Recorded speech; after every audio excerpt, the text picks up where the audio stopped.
When Akira opened his eyes, the first thing he saw was blood.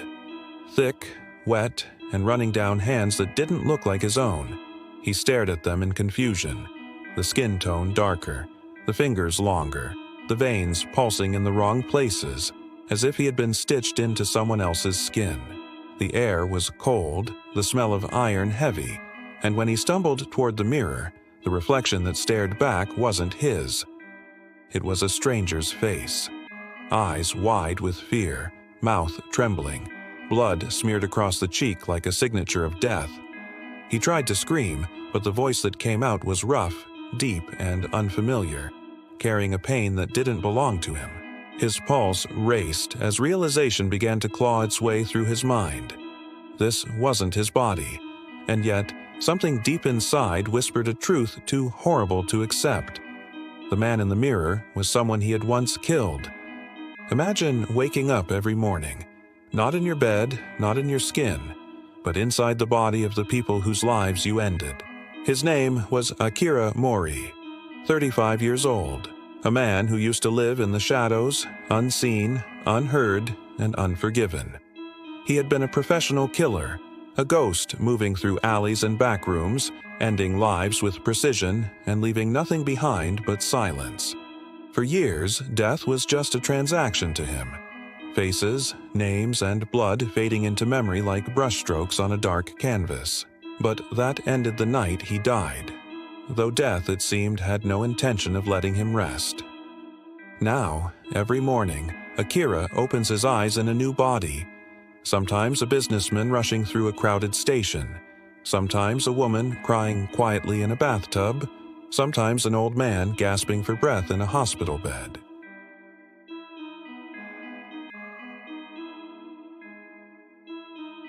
And when night comes, when the day ends, he dies again, only to awaken in another stranger's body, another life he once took, another soul demanding to be understood. No heaven, no hell, no escape, only guilt, repeating forever. At first, Akira thought it was punishment, some twisted judgment from a god he never believed in, forcing him to relive the agony he once ignored. But the longer it went on, the more he began to notice a pattern beneath the horror. Each time he woke up in a new body, he experienced not just their deaths, but their lives, their memories, their thoughts, the people they loved, and the moments they feared most. He lived through their birthdays, their loneliness, their laughter that once filled the same rooms he had left silent with blood. He saw a mother's trembling hands as she wrote a letter she'd never send, a son's anger that turned to tears, a lover's last prayer whispered in the dark. And through every one of them, Akira felt pieces of himself begin to crumble, as if his soul was being carved away by their pain. The screams he once silenced now echoed in his chest, and for the first time, he understood what his victims had truly lost. Not just their lives, but the chance to be remembered for anything beyond the moment he took everything from them. Each body was a mirror reflecting a version of himself he refused to face, and every reflection made him wish for an end that never came. Night after night, death became his only escape, and morning after morning, the curse began again. Akira tried to fight it, to end the cycle by ending himself inside those borrowed bodies, but every suicide only dragged him deeper into the next one. No matter how violently he tried to die, he always woke again, gasping, choking, bleeding, alive, in someone new. He tried closing his eyes and refusing to move, thinking maybe the world would forget him if he stayed still long enough, but the memories always came, vivid and unstoppable, forcing him to live out the final moments that led to their deaths. He began searching for a pattern, a logic, a reason why this was happening, marking every face he had ever killed, trying to guess whose life he'd wake in next. But the deeper he searched, the more his mind began to break, because the memories were no longer clear. He couldn't tell which thoughts were his and which belonged to the dead. Sometimes he heard voices whispering his name in the dark, not in anger, but in sorrow, as if his victims were calling him to finally understand them. Each morning, he felt less like Akira Mori and more like a collection of every scream, every heartbeat, every unfinished story he had stolen. And though he didn't want to admit it, a part of him began to wonder if he truly existed anymore, or if he was nothing more than their lingering guilt, wearing a murderer's face. One morning, Akira opened his eyes and felt something different. The air was lighter, the room smaller, and the reflection staring back at him was that of a child. He was no longer a man haunted by blood or memory, but a boy no older than 10, with soft hands and wide, innocent eyes that didn't yet understand the world.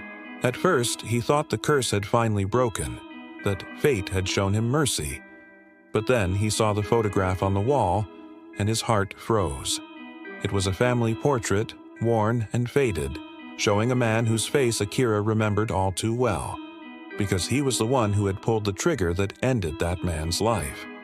The child whose body he now inhabited was that man's son. For the first time, Akira felt what it meant to lose someone, not as a killer, but as a child who had his world taken away.